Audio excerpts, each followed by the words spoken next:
I was playing a game and it was a complete numbers game. And I don't think education was valued as much as getting to the top. And I remember like in my senior year, the top 5% of students had like a hit list and they wanted to see who they can knock out before they can get to the top.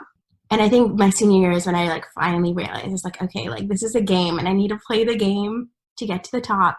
Now looking back at that, I was like, I did not learn anything from that. I should have been paying attention in classes rather than rote memorization and like just like swallowing up and regurgitating information. I mean, that's a tricky thing because I think that's a concern a lot of people have in schools, especially in more competitive schools or in schools from wealthier areas, because you tend to see parents who have more formal education. And as a result, they believe that it was valuable for them to get where they are. So they tend to push the kid, or even if they're not pushing, they somehow instill the value in the kid early on. And so even without the push, some students just have that drive to, I've got to be number one in the class, or I've got to be in the top 10, or, whatever that is. And I personally, I don't think that competitive piece is bad per se. I think that for some people, competition is good because it gives you something to strive for, or it helps you to sort of understand your own strengths and weaknesses.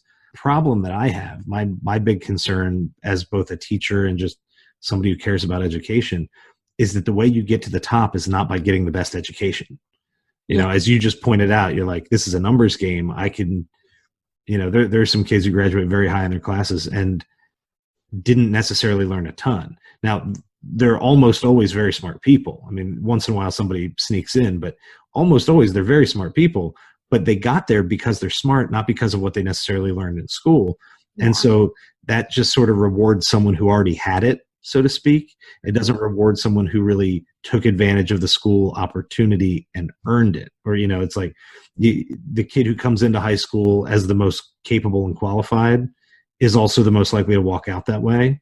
Mm-hmm. And if that's true, then maybe we're not doing the best things in between, the entry and exit points, if people sort of stay in those groupings or levels. And I think the reality also is that getting into college is a numbers game. And I think kids in high school understand my grades will reflect to colleges how well I did. Therefore, I must do the best that I can. And I don't think all of a sudden de-incentivizing good grades is the answer, because it's a larger system, right? You still need those numbers to get into college. And like you said, like just because someone has an A+ all through high school doesn't necessarily mean they learned everything. So I think in some ways competition is good, but also I think a lot of, are you competing to learn the most or to have the best educational experience, or are you competing to get that grade on your report card, right? And I think even in my grade, there were tons of people in the top 5% that would cheat all the time. And it was a common known fact that XYZ person is just for doing certain people that were ranked the highest. So I'm going to say this, and I say this in class too, and I try to remind other teachers of this sometimes in meetings when it comes up, but I think that the perception is that your less capable students or the lower motivation kids or the kid who's vaping in the bathroom or whatever, like there's the concern that that's the kid that's cheating. And I'm not saying you're not, like that's fine. But the most common place that you're going to find academic dishonesty of any variety is in the highest level classes, and a lot of times among the kids who have the highest grades in those classes. And it's because you're looking for the way whatever advantage you can. It's Lance Armstrong, the greatest cyclist in the history of the world, taking steroids.